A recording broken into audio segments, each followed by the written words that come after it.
Georgia Republican Congressman Buddy Carter is joining us. Great to have you, Congressman. Such an important day, so appreciate your time. Sure. Thank you for having me.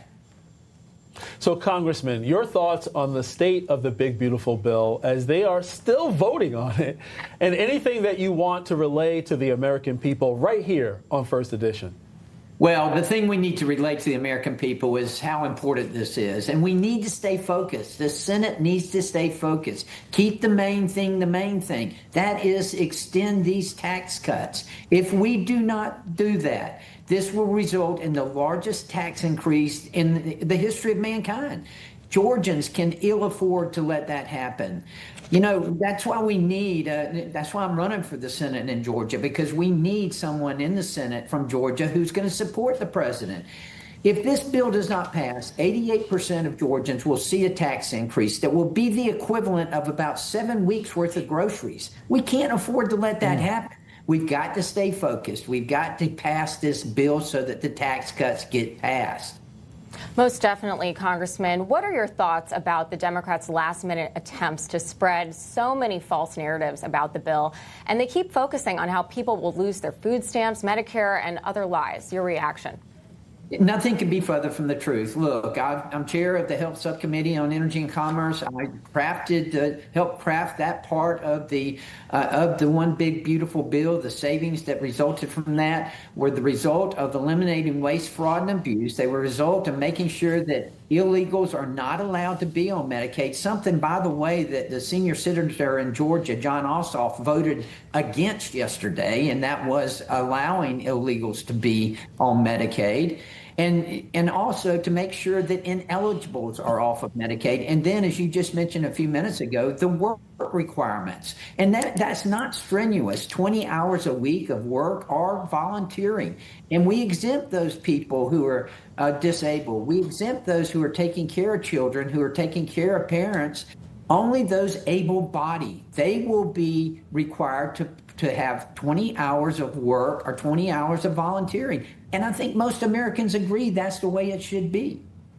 You know, this bill had me, when it started off, no tax on tips, no tax on overtime, and no tax on seniors. I mean, that should be the anchor point, right? Because when you look at struggling Americans, no matter where you live, under Bidenomics, they were struggling. And now, for the first 6 months, they're starting to actually exhale some type of inflationary relief, job market, and so forth. And when this bill passed, as you just mentioned, Congressman, they'll get a huge tax break on so many different levels.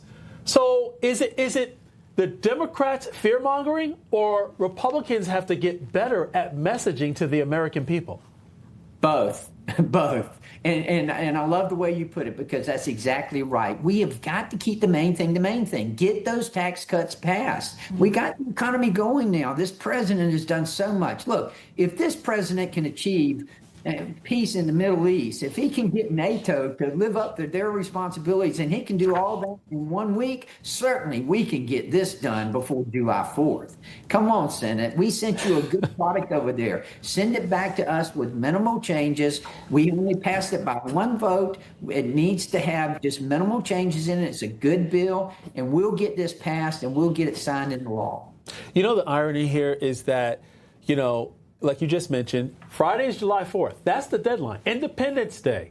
Look at what led to our independence. Being frustrated by taxation. Exactly. So that should be an incentive to get this bill done by Friday.